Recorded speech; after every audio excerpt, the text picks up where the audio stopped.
അവൻ്റെ റൂം എവിടെ എന്നന്വേഷിച്ചു. ആ റൂമിലേക്ക് നമ്മുടെ കൂട്ടുകാരൻ ചെല്ലുകയാണ്. അവൻ ഒരിക്കലും പ്രതീക്ഷിക്കാത്ത രൂപത്തിലുള്ള കോലത്തിലാണ് അവനെ കണ്ടത്. നമ്മുടെ ഒരു സുഹൃത്ത് പ്രോഫ്കോൺ, പ്രൊഫഷണൽ വിദ്യാർത്ഥികളുടെ അന്താരാഷ്ട്ര സമ്മേളനം, അതിന് കുട്ടികളെ ക്ഷണിക്കാൻ വേണ്ടിയിട്ട് ഒരു ഇന്ത്യയിലെ തന്നെ പ്രശസ്തമായ ഒരു ക്യാമ്പസ്, അത് കേരളത്തിലുണ്ട്, ആ ക്യാമ്പസിലേക്ക് കുട്ടികളെ ക്ഷണിക്കാൻ വേണ്ടി പോവാണ്. അപ്പോൾ തൻ്റെ നാട്ടുകാരനായ ഒരു കുട്ടി അവിടെ ഉണ്ട് എന്നുള്ള നിലക്ക് അവൻ്റെ റൂം എവിടെ എന്നന്വേഷിച്ചു. ആ റൂമിലേക്ക് നമ്മുടെ കൂട്ടുകാരൻ ചെല്ലുകയാണ്. ചെന്നപ്പോൾ അവൻ ഒരിക്കലും പ്രതീക്ഷിക്കാത്ത രൂപത്തിലുള്ള ഒരു കോലത്തിലാണ് അവനെ കണ്ടത്. അപ്പോൾ വർഷങ്ങൾക്ക് ശേഷം അവനെ കാണുന്നു. അവൻ്റെ കോലമാകെ മാറിയിട്ടുണ്ട്, മുഖം മാറിയിട്ടുണ്ട്, ശരീരമാകെ ക്ഷീണിച്ചിട്ടുണ്ട്, ഒരു പ്രത്യേകമായൊരു കോലം അവനായി മാറിയിട്ടുണ്ട്. അപ്പോൾ സംസാരിച്ചപ്പോൾ കൂട്ടുകാരോട് കാര്യങ്ങൾ അന്വേഷിച്ചപ്പോൾ മനസ്സിലായി അവൻ മാസങ്ങളായി ലഹരിക്കടിമയാണ്. അപ്പോൾ ഇവൻ്റെ മനസ്സിൽ തോന്നിയൊരു വിഷയം, ഇവൻ്റെ ഉപ്പയോട് സ്ഥിരമായി ഈ പ്രവർത്തനങ്ങളിലേക്ക്, കുട്ടികളുടെ കൂട്ടായ്മയിലേക്ക് ഇവനെ കൊണ്ടുവരണം എന്നാവശ്യപ്പെട്ടപ്പോഴൊക്കെ ഉപ്പ പല കാരണങ്ങൾ പറഞ്ഞ് അത് തടസ്സപ്പെടുത്തിയിട്ടുണ്ട്. അവന് കുറേ പരീക്ഷാ തിരക്കാണ്, കുറേ ബുദ്ധിമുട്ടുകളാണ്, അങ്ങനെയാണ് ഇങ്ങനെയാണ് എന്നൊക്കെ ന്യായങ്ങൾ പറഞ്ഞൊരു ഉപ്പയായിരുന്നു ഈ ഒരു സാഹചര്യത്തിൽ അവൻ ഓർത്തുപോയതാണ്. ഉപ്പ അങ്ങനെയായിരുന്നല്ലോ സംസാരിച്ചിരുന്നത്. അപ്പോൾ ഉപ്പക്ക് ചെറിയ ചില സൂചനകൾ അങ്ങോട്ട് നൽകിയപ്പോൾ, ഇങ്ങനെയൊക്കെയാണ് കാര്യങ്ങൾ എന്ന സൂചനകൾ നൽകിയപ്പോൾ പിന്നെ എങ്ങനെയെങ്കിലുമൊക്കെ ഓനൊന്ന് ശരിയാക്കിയെടുക്കണം, നിങ്ങളൊന്ന് കൊണ്ടുപോകണം, ഓനെ നന്നാക്കണം എന്ന അവസ്ഥയിലേക്ക് മാറുകയാണ്. അപ്പോൾ തുടക്കത്തിലൊന്നും കുട്ടികളെ നേർവഴിക്ക് നടത്തേണ്ടതിൻ്റെ ഒരു സമയത്തും അതിനെക്കുറിച്ച് ഗൗരവത്തിൽ ആലോചിക്കാതെ ഇത്തരം കൂട്ടായ്മകളിൽ അംഗമാകുന്നത്, അതിൻ്റെ മീറ്റിങ്ങുകൾ, അതിൻ്റെ പ്രവർത്തനങ്ങൾ, അതൊക്കെ കുട്ടികളുടെ ഒരു പഠന സമയത്തിൽ നഷ്ടമായി മനസ്സിലാക്കുന്ന രക്ഷിതാക്കൾ അവരൊരു വഴികേടിലായി പോയതിന് ശേഷം തിരിച്ചു കൊണ്ടുവരാനുള്ള മാർഗ്ഗങ്ങളെക്കുറിച്ച് ആലോചിക്കുന്നതിൻ്റെ കുറേ അനുഭവങ്ങൾ ഒരുപക്ഷെ നമുക്കുണ്ടാവും. ഒന്നാം വെച്ചാൽ മക്കൾ ഇങ്ങനത്തെ ഒരു മോഡലിലേക്ക് എത്തുക എന്നുള്ളത് ഒരു വലിയ തൗഫീഖാണ്. കുറച്ച് മീറ്റിംഗ് കഴിഞ്ഞ് വൈകി വരുമ്പോൾ അവൻ കുറേ അധികം ഇരുന്ന് ഫോൺ ചെയ്യുമ്പോൾ ഒക്കെ ഇങ്ങനെ വെറുതെ എട്ടങ്ങാറാക്കിക്കൊണ്ടിരിക്കും.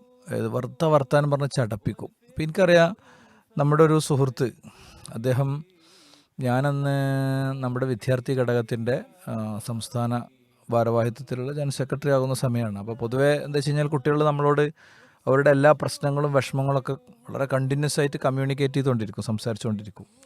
അപ്പോൾ ഇവനെ ഏത് പരീക്ഷ വന്നാലും പരീക്ഷാകാലത്ത് തന്നെ വിളിച്ചിട്ട് പറയും, എനിക്ക് 80% മാർക്ക് കിട്ടാൻ വേണ്ടി നിങ്ങൾ പ്രാർത്ഥിക്കണം. അപ്പോൾ ഞാൻ പറയും, 80% അല്ലല്ലോ, 100% അല്ലേ കിട്ടണ്ടേ, അല്ല 80% എന്തായാലും കിട്ടണം. ഇവനങ്ങനെ പറയാം. അപ്പം ഇത് 1-2 തവണ വന്നപ്പോൾ ഞാനൊരിക്കൽ അവനെ അടുത്ത് കിട്ടിയപ്പോൾ ചോദിച്ചു.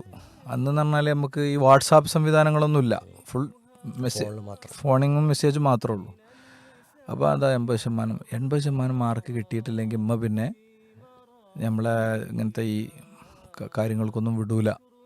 ഇത്താത്തിയും അവരൊക്കെ നല്ല ഭയങ്കര എഡ്യൂക്കേറ്റഡാണ്, NIT IIT ടീമുകളാണൊക്കെ. അപ്പോൾ അതിന് വേണ്ടിയിട്ടാണ് എന്ന് പറയുക. അപ്പോൾ ഇവന് പൊതുവേ 90, 95, 98% മാർക്ക് കിട്ടും ഈ പയ്യനെ. അത് ഒക്കെ കഴിഞ്ഞ്, കോഴ്സൊക്കെ കഴിഞ്ഞ് അവന് നല്ലൊരു അവസ്ഥയിലൊക്കെ എത്തിയതിൻ്റെ ശേഷം വീണ്ടും ഉമ്മാൻ്റെ ഒരു ഓട്ടോ പ്ലേ നമ്മൾ പറയും, വെറുതെ ഓട്ടോമാറ്റിക്കലി ഇങ്ങനെ വരുമല്ലോ, എൻ്റെ കാര്യം നോക്കിക്കോ എന്ന് പറയാം, ഉമ്മതാ പറയാം. അപ്പോൾ ഒരിക്കവന് പറഞ്ഞു, ഒരു ദിവസം എന്നെ ഭയങ്കര ഹാപ്പിയിൽ വിളിച്ചിട്ട് പറഞ്ഞു, ഇന്ന് ഉമ്മാനുടെ കാര്യം പറഞ്ഞു. എന്തേ പറഞ്ഞു എന്ന് വെച്ച് തന്നെ, എൻ്റെ കാര്യം നോക്കിക്കോ എന്ന് പറഞ്ഞപ്പോൾ ഞാൻ പറഞ്ഞു, എൻ്റെ ഏറ്റവും വലിയ കാര്യം എൻ്റെ ഖബറാണ്. ഞാൻ മരിച്ചു പോയാൽ ഇതാ ഈ ട്രോഫി, ഈ സർട്ടിഫിക്കറ്റൊക്കെ വെറുതെയാണ്, ആർക്കും പറ്റില്ല. കുട്ടീൻ്റെ അപ്പി പറയാനോട് ഇത് പറ്റില്ല. ഈ ചൂടായെന്ന് വെച്ച് തന്നെ, ചൂടായില്ല, ഞാൻ കരഞ്ഞ പറഞ്ഞ ഉമ്മാനോട്. അപ്പോൾ ഉമ്മ എന്ത് ചെയ്തു, ഉമ്മയും കരഞ്ഞ് ഇനി ഉമ്മ എന്നോട് പറയാൻ സാധ്യതയല്ല എന്ന് പറഞ്ഞു. പക്ഷേ ആ സുഹൃത്ത് ഒരു പക്ഷേ എന്നെ കേൾക്കാൻ സാധ്യതയുണ്ട്. പിന്നീട് അവന് ജോലിയിലേക്കും മറ്റുമൊക്കെ വന്ന് രംഗത്തുനിന്ന് അപ്രത്യക്ഷമാകുകയാണ് ചെയ്തത്. ഇപ്പം അത് പറഞ്ഞപ്പോഴാണ് അവന് ഓർമ്മ വരുന്നത്, എനിക്ക് എന്നെ ഒന്ന് വിളിച്ചു നോക്കണം. അതെ, പിന്നെ അങ്ങനെ ചില ആൾക്കാരുണ്ട്. നമ്മൾ ഒരു എവിടെയൊക്കെ ഒരു ചെറിയൊരു ഗ്യാപ്പ് വരുമ്പോൾ പിന്നെ വിസിബിളാകാത്ത, ചിലപ്പോൾ സജീവമായി വേറെ എന്തെങ്കിലുമൊക്കെ ഫീൽഡിൽ ഉണ്ടാവാം.